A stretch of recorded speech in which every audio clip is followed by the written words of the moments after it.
Subscribe to ABN Media Network and become part of our family and learn so many new things. Novel, Fairest Descendants of Noah. Episode 5, Chapter, The Guide, Writer, Ziad Ashgar Zarun. A Tale of the Future.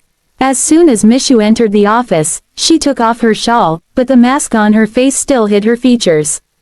She was watching the fish swimming gracefully under the glass floor when a deep yet polite voice came from the door. "May I come in?" "Come in," Mishu allowed without lifting her eyes from the fish. The door opened, and a middle-aged yet well-built man stepped in. There were faint lines of age on his face and his hair had turned completely white, but his clothes and demeanor gave him a certain dignity. He was wearing a white shirt with maroon trousers that added to his refined appearance. Mr. Jairus had first started working as a secretary in Mishu's grandfather's lab. Later, he also worked for her father for many years. After her father's death, Mishu inherited the lab and became its head. In recognition of Mr. Jairus's long service and experience, she appointed him as the chief in charge of the facility. The strange thing was that in 40 years, Mr. Jairus had never seen the faces of Mishu, her father, or her grandfather. He knew nothing about them, and no one ever tried to find out. In fact, no one in the lab knew who they were really working for. This lab was, in truth, a secret base for developing modern weapons. Alongside bio and chemical weapons, experiments were being conducted to create automatic robots and spaceships. "Ma'am, you called for me." Jairus bowed respectfully. "Mr. Jairus, please sit." Mishu gestured toward the chair across the long table and moved to her own seat. "Thank you, ma'am." He sat down. Between them stretched a 20-foot table, and the silence in the room felt like an invisible curtain. "You know I can't stay here permanently, nor visit often, because of certain reasons." "Yes, ma'am, I understand," Jairus replied politely. Mishu cut him off sharply. No, you don't understand. That's exactly why I made you in charge, so you could handle things continuously." Jairus hesitated, then slowly raised his eyes. "I have always been loyal to you, ma'am, and always will be. Today I need some answers from you." She glanced at a folder on the other end of the table, then fixed her gaze on him. "Tell me, the weapons made of cosmos metal, that dangerous element discovered in Neptune's orbit, one of the 15 most lethal metals, who did you sell them to?" Time froze for a moment. The soft light falling on the tall glass walls and the silence between them created a tension that hinted at a coming revelation. "I sold them to the Torque Mafia in the Philippines, ma'am. At an extremely high price. I didn't think we'd get such a good deal." Jairus replied proudly. Mishu slowly lifted her head and glared at him. Then she silently stood up. Seeing this, Jairus instinctively rose from his chair as well. "Sit down, Jairus." Her voice was so cold and firm that he froze. He sat back down slowly. For a few seconds, the room was silent again. "You know, Jairus," she said softly, "these fish are beautiful. But they're also very wise." She took a few quiet steps forward. "They never try to escape the water. Do you know why?" Jairus stammered. "Because." "Oh no, no." Mishu interrupted him with a faint smile, stepping closer. "You don't know. Let me tell you." She was now so close that his breathing grew uneven. Mishu gently took his hand in hers and said calmly, "Because they know that outside the water lies their death. They are not allowed to leave, and so they know their limits. But you," a cold, sinister smile appeared on her lips. "You crossed your limits. You turned out to be even more foolish than these fish." Jairus looked at her in confusion. He was about to speak when Mishu suddenly grabbed his finger and twisted it backward with full force. A crack echoed through the room, followed by a deep, painful scream that filled the air. Jairus writhed in agony, trying to pull his hand free, but Mishu's expression didn't change. The calm blankness on her face made the scene even more terrifying. "Who gave you permission to sell those rare weapons?" Mishu roared, grabbing a fistful of his hair. "How dare you sell anything without my consent?" "Ma'am, by the name of Hashem, for God's sake forgive me, we needed a large amount of money to cover the lab's expenses. We were short on funds, and a good party came along, so I thought." Jairus cried in pain, pleading. A flicker of cold fury and disdain lit Mishu's eyes. She struck him with a fierce punch straight on the nose. Blood gushed instantly. I asked, with whose permission? Mishu thundered. Jairus trembled and stammered, "Ma'am, I didn't have time, or else the opportunity would have been lost. For the sake of Hashem, have mercy on me. Selling weapons has always been our business. Your father never objected to my actions." He kept pleading and trying to justify his mistake, but there was no softness in Mishu's tone. She said firmly, "He was a fool too, just like you. His stupidity cost him his life. And remember this well, selling weapons will no longer be our profession. We will not sell arms anymore." Suddenly, she grabbed Jairus by the hair and forced him to bow his head, pointing a finger at him. Her eyes now burned with the fire of domination. "Enough of business. Enough of earning money, but no more. I don't want wealth. I want power. I want to rule the entire world. Build such weapons that no nation daring to disobey me should have even a single brick left standing. Those who rise against me should turn to dust. Whatever you want, I will give you. If I have to extinguish the sun itself, I will. But the world must see my rule and my terror." She spread her arms as she spoke with conviction. Jairus looked at her in shock and fear. He nodded, trying to hide his pain, and asked quietly, "But how can we possibly do that? You don't know what Mishu really is," she replied coldly. "Just do as I say for now. I'll tell you everything when the time is right. Prepare the high-speed space shuttles and send out your best teams to different planets. Find radioactive and useful metals so powerful that the world forgets what nuclear weapons even are." "All right, I'll start immediately," Jairus said. Mishu gestured toward the door. "Go now, and have the doctor look at your hand."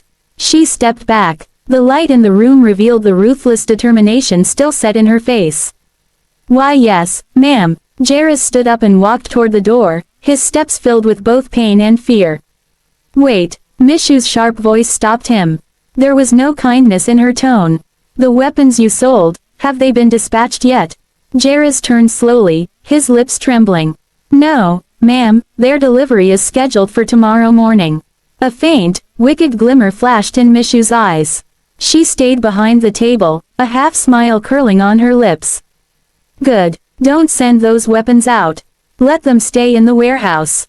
Anxiety spread across Jairus's face. "But ma'am, we've already received a large payment. How can we possibly?" His voice revealed confusion and financial worry. Mishu looked at him silently, then said softly, "They don't know who we are. They don't know where we live, and no one has a clue about our secret bases.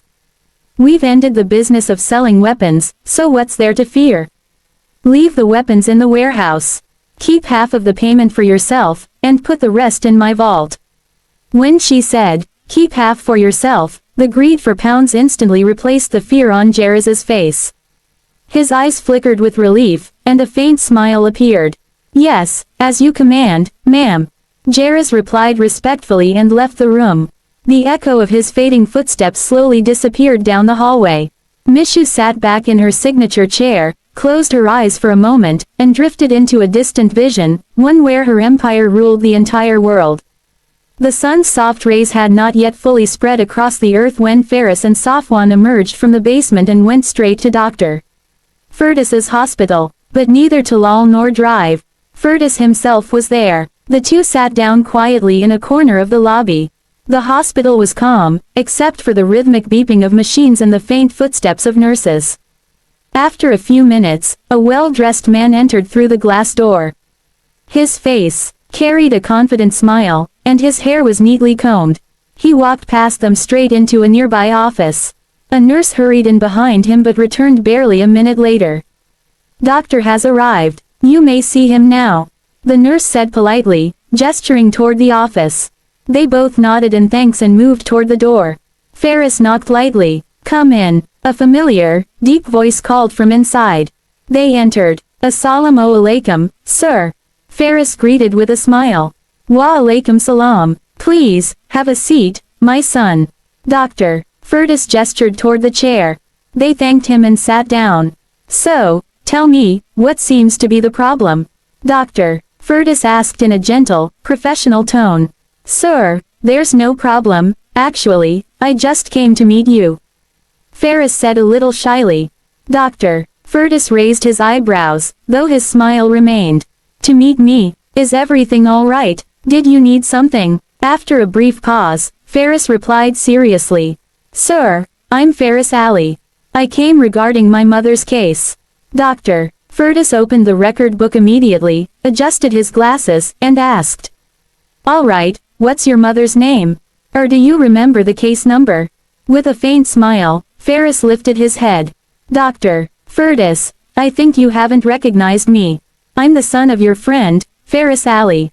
Doctor. Fergus froze. He stared at the boy in surprise, then suddenly stood up and hugged him tightly. Faris Ali's son, mashallah, you've grown up. The last time I saw you, you were barely learning to walk.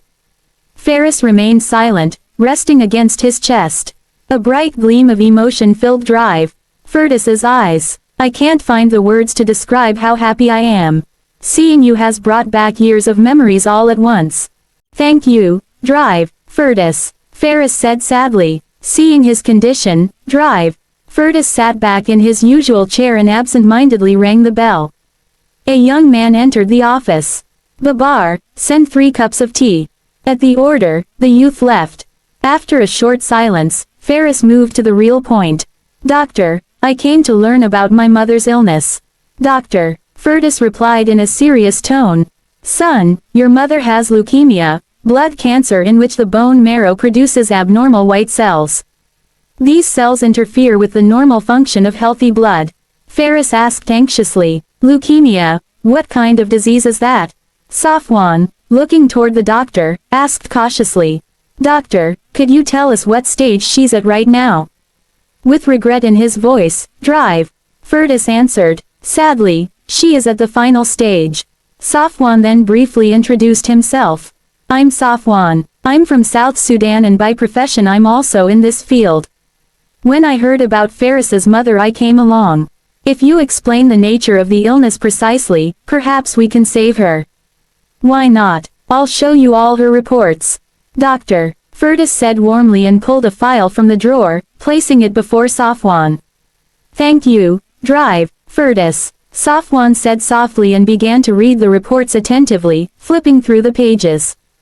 After a while Safwan looked up. If I want to join you in her treatment, would you have any objection? Doctor. Fergus smiled and replied, Object? Of course not. If you truly understand the case, then I should be grateful.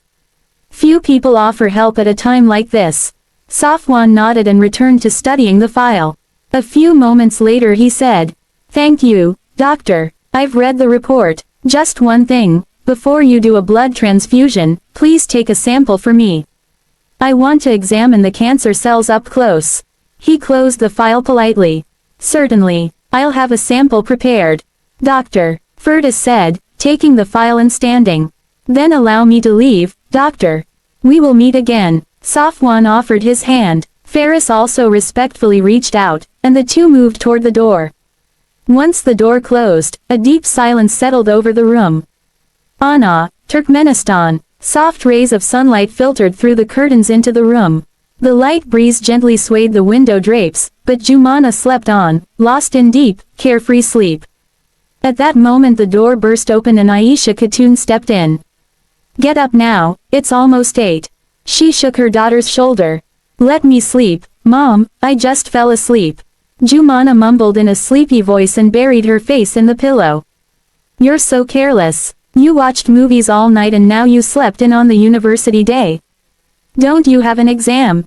Aisha snapped, pulling the pillow away. Huh, an exam? I have an exam today. I told you to wake me on time. Jamana sat up in a panic, slipped into her slippers, and looked around hurriedly. Aisha muttered a Turkmen proverb under her breath. Ogri kazi ogrlayer we nalatliar, the thief scolds the constable. Then shook her head and moved toward the kitchen. Jamana dashed for the washroom. The sound of water splashing and the clatter of dishes came from the kitchen. A few moments later, just as Aisha was setting breakfast on the table, Jamana screamed. Mom, where did you put my scarf? You put it away yourself yesterday, in the cupboard in the storeroom. Aisha answered, slightly louder. "Oh, you people have completely turned my head, I can't remember anything anymore." She muttered and went to the storeroom, put on the scarf, and as she stepped outside she shone like some fairy in the blue scarf. Aisha watched quietly, pride and concern both showing in her eyes. "Goodbye, Mama, I'm going, God willing, see you this evening." Jamana hugged her mother and planted a light kiss on her cheek. Aisha held her arm. "Have breakfast first. Are you really going to go on an empty stomach?" "Mom, I'm already late. I'll grab something on the way," Jamana said, glancing sharply at her watch. "And Mom, don't be mad, I just enjoy teasing you," she said cheekily as she walked out the door. "You know what," Aisha smiled, "just concentrate on your exam." Jamana waved and left. The driver had already taken the car out of the garage and parked it ready. Jamana got in, closed the door, and as the gate opened she turned onto the wide street. Soon she passed by a road near the Akbag Museum. For a moment she looked at the museum building as if an old memory had flashed, then she smiled and turned the car toward Ashgabat, saying goodbye to Anna. She was the only daughter and beloved child of a powerful man in Ahal province, Pasha Tek. Every one of her wishes was fulfilled before she finished asking. They lived in a large mansion on the outskirts of Anna. She studied at Oghuz Khan University in Ashgabat. Her car sped along the highway and she kept checking her watch. Worry and haste were visible on her face. Then her phone rang. She glanced at the road, picked up quickly and put the phone to her ear. "Yes, Mayaz, I'm almost there." She slowed slightly as she turned onto Ashgabat's main road. "Jamana, I'm fed up with your laziness. Look at the time, the exam starts in just 10 minutes. Mayaz's voice showed irritation and panic. She was in class, pacing like a prisoner awaiting release. "I told you, I'm coming. 10 minutes is plenty, I'll be there in 1 minute." Jamana laughed and overtook a car, increasing her speed. Mayaz snapped, "I told you to stay in the hostel, but do you ever listen to me?" "Yeah, you were right. At least if I'd been in the hostel I could have watched the final scene of the movie in peace," Jamana said brightly, but the next moment Mayaz's almost screaming voice came through.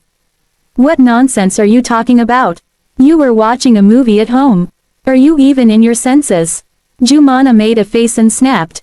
"Please, don't start lecturing like my mom. I'm hanging up, I'm almost there." She tossed the phone onto the passenger seat. Driving through the university gate, she parked in her usual spot. Her face still carried that mix of mischief and haste, as if she had just won a race against time. She stepped out and hurried toward the university building, where Mayaz was waiting for her. As soon as Jamana reached the front, Mayaz came rushing out to meet her. "Everyone's already inside. Hurry up. If Miss Aina closes the door, we're doomed," Mayaz said sharply, grabbing her arm and pulling her toward the classroom. Jamana laughed as she followed. "At least you could have gone in. If I'd been late, you would have missed your paper too." Mayaz sighed dramatically. "Oh dear, what would we do without you? Wherever you die, we'll die too." Jamana pressed her friend's mouth lightly with her hand. "Please, spare me your old poetry. I'm already stressed enough." "Then be ready, Miss Aina's the one who'll recite verses now, once we get in." Jamana straightened up and said seriously, "I'll deal with your Miss Aina today. If she says anything to me, I'll make sure she remembers Jamana Tech for life." She spoke while rolling up her sleeves. Mayaz teased, "Oh really, we'll see about that." Jamana frowned but replied firmly, "You think I'm scared of her? I only respected her, but enough is enough. I can't take it anymore." They reached the classroom door. Mayaz pushed it slightly open and slipped inside. Jamana followed, silent but determined. Aza's blood was being transfused. The room smelled faintly of antiseptic. Talal sat quietly beside Faris, both watching their mother's pale face. Meanwhile, Fergus had gone to the lab with Safwan.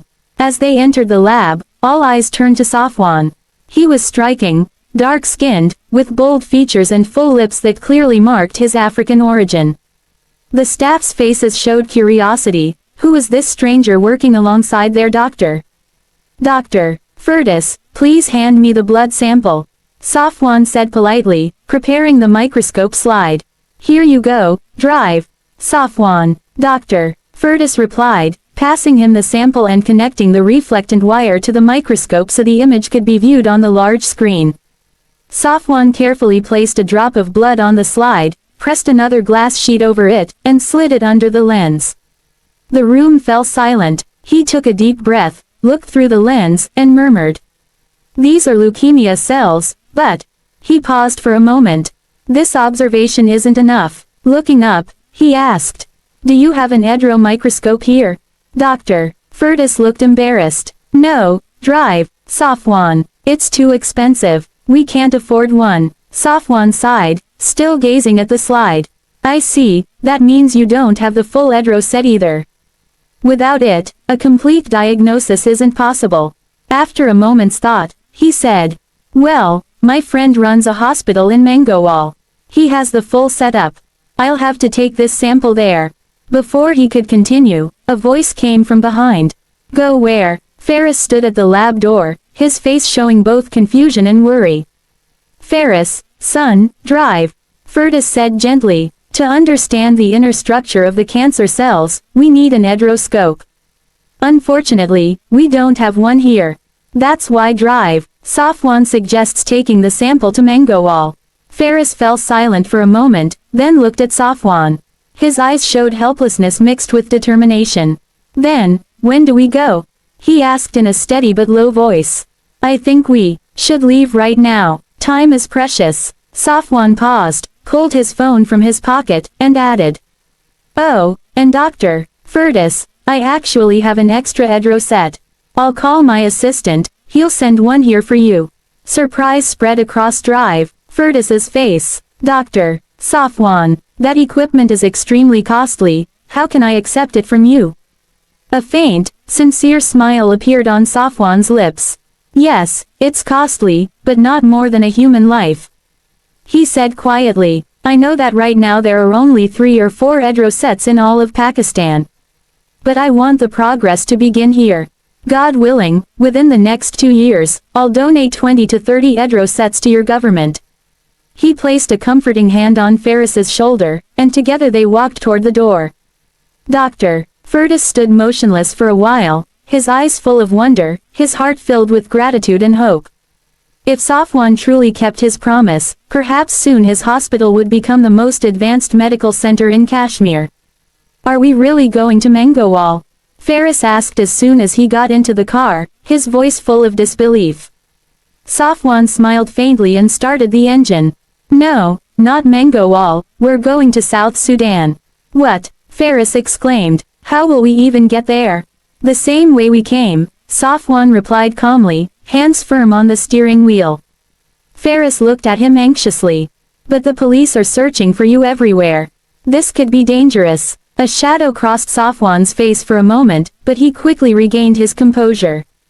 "We're not just going to test the sample," he said quietly, "we're also going to free my sister, Albella, from the police station. Don't ask any questions now. There's no danger for us. I'll explain the full plan on the way." The car had already left the parking area. Paris looked out the window and said, "Whatever happens, we'll deal with it. Even if I have to walk through fire for Mom, I won't back down." Safwan glanced at him with a faint smile on his lips. "Mashallah, you're a very devoted son." Paris looked at him silently for a moment. His eyes showed weariness and tension. Then he turned his gaze back toward the window. Suddenly, something struck his mind. "But wait, how will we go? We don't even have the teleport device." Safwan looked startled. "Oh, where did it go? Maybe Shigdar took it off. Otherwise, it should have been on my arm." Safwan hit the steering wheel anxiously. "Then what do we do now? We'll lose a lot of time. Let's go to the basement first. We'll figure something out there. I do have an extra device, but..." Paris trailed off. Safwan turned to him quickly. "But what? Is there a problem?" Paris took a deep breath. "Yes, it's complicated. First, I don't even know how to operate it. And even if I somehow manage, we can get to Sudan, but we won't be able to come back." Safwan stayed silent for a few moments, thinking. Then he said, "Let's see. We'll have to find a way. I can't leave Auntie or Albella in this situation. He turned from the road and looked at Paras. By the way, Paras, there's something I've been meaning to tell you. Paras quietly looked at him, waiting. Safwan's tone grew serious. I don't know what lies ahead for me, how many enemies, how many problems. I was thinking, if you allow it, I'd like to leave Albella with your family. At least she'll be safe. That way, I'll have some peace of mind. Paras replied softly, why would I mind? You can leave her with us. My mom will care for her like her own daughter. For the first time, Safwan's face relaxed with relief. Thank you, Paras. You've taken a huge burden off my shoulders. The car wound along a mountain road. Silence filled the space between them. Jamana and Mayas entered the classroom. On the stage sat Miss Aina, poised in her chair. She was a striking woman in her early 30s. In front of her stood a sleek glass desk with an integrated computer system. She was checking something on the screen when she noticed Jamana stepping in quietly. Jamana, where do you think you're going? Come here, Miss Aina's sharp voice echoed. Jamana froze. Nervousness showed on her face as she slowly walked toward the stage. Miss Aina stood up and faced her. It seems you were heading to a wrestling ring but ended up in the university by mistake. Jamana blinked in confusion. Sorry, ma'am, I don't understand. Miss Aina raised an eyebrow. Your look says it all. Sleeves rolled up like you're ready to fight someone, or maybe planning to hit someone right here. Embarrassed, Jamana hurried to straighten her sleeves. Ma'am, it was just really hot outside, so Miss Aina cut her off with a wave of her hand. Heavens, what a shameless girl you are. Always late to every class, every paper, and now this nonsense. And so foolish that you can't even make up a decent excuse. The classroom fell completely silent. Jamana stood with her head lowered, shame in her eyes but her lips pressed tight in restraint. Miss Aina stepped closer, her tone sharp. Do you think I'm tolerating you because of your wealthy father? The tension in the room grew heavier. Mayas, sitting at his desk, nervously twirled his pen, while the rest of the students watched in silence. Jamana looked up, eyes glistening with hurt. Ma'am, why are you saying this? Have I ever used my father's name or money to threaten anyone? Her voice trembled, but her tone was full of dignity. She never cared about her father's wealth, yet people at the university often tried to define her by it. They made her feel like an outsider, someone who didn't belong. In truth, Jamana wasn't perfect. She had her flaws. But today, Miss Aina's taunt broke something inside her. Miss Aina snapped, I'm not interested in your nonsense or your crocodile tears. Just sit down quietly. Jamana's face turned red. Without a word, she turned and walked to her seat. Every student had a glass-topped computerized desk with a glowing holographic display. She sat down, fighting back a wave of humiliation and anger. Closing her file, Miss Aina addressed the class. I'm sending you all images of different machines. You'll identify each one by name, function, structure, and design. Include every detail available. She touched the wall-mounted system with her fingertip. You have 45 minutes. If you need help with the structure or design, don't hesitate to ask. Your time starts now. The click of the stopwatch filled the room, and suddenly the entire class came alive. Every student placed their hands on the digital screens built into their desks, activating different tools and beginning to work on the machine designs. A faint electric hum spread through the air, as if every mind had joined the same race.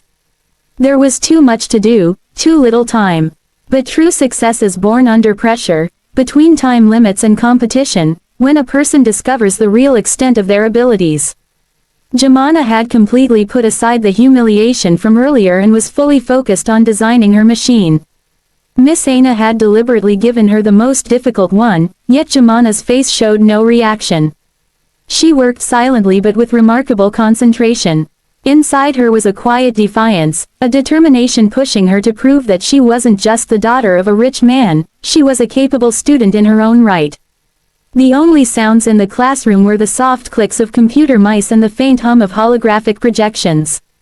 Then the stopwatch alarm rang. Time's up. With a light tap on her console, Aina froze every student's system simultaneously. Some students exchanged happy glances, while others lowered their heads in disappointment. Mayas looked over at Jamana, worried.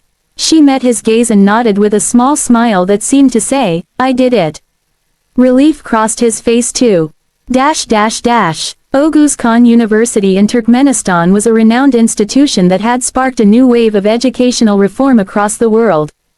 It only admitted students who had studied in its affiliated schools since childhood. During the first 4 years, students were taught the basics of literature, mathematics, political science, and natural sciences. Their future paths weren't chosen by their parents, but by their own interests. After these initial years, each student was placed in the field they were most inclined toward. For foreign students, the rules were slightly more flexible, but the entrance test was extremely tough. Only the best performers made it through. Tuition fees were based on the parents' profession and income, ensuring education didn't remain a privilege of the wealthy. This was why a farmer's son and a minister's daughter could sit side by side in the same classroom, and that was the true strength of the university. The class was now empty. Only Miss Aina remained seated in the hall, her eyes fixed on the blank screen, though her mind was replaying Jamana's face. She wondered, was I too harsh on her? She exhaled deeply, leaned back in her chair, and closed her eyes. Paris and Safwan had reached the secret hall. In the dim light, rows of shelves stretched deep into the room. Paris opened cabinet after cabinet, searching for the teleport watch, but every attempt was in vain. Safwan had advised him to carry weapons, and Paris had agreed, so both of them were now preparing. Safwan examined each weapon carefully. Attached to every item was a detailed sheet explaining its specifications, functions, and method of use. The weapons were so unique that even Safwan found their designs strange and fascinating. He picked up 2 earpiece sets, small but powerful devices capable of receiving sound from several miles away.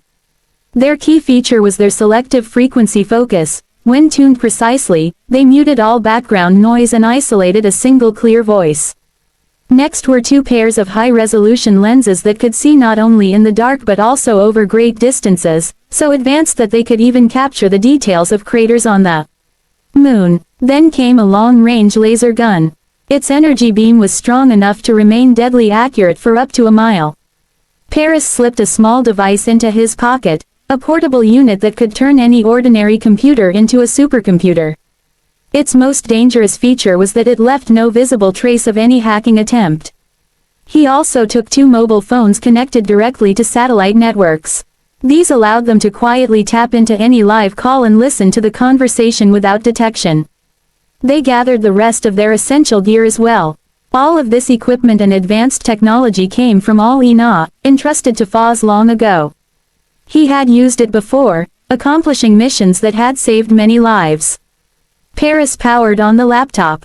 With Safwan's guidance and a few minutes of focused effort, he finally managed to understand the teleport system's interface. Safwan's home was in the northern state of Bahr el Ghazal, South Sudan, in a small village called Mariel Bai.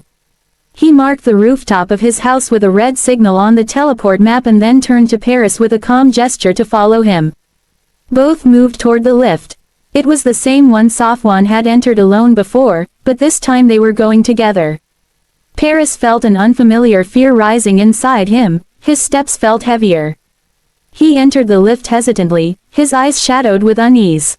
Safwan, on the other hand, looked excited, like someone standing at the edge of an incredible experiment.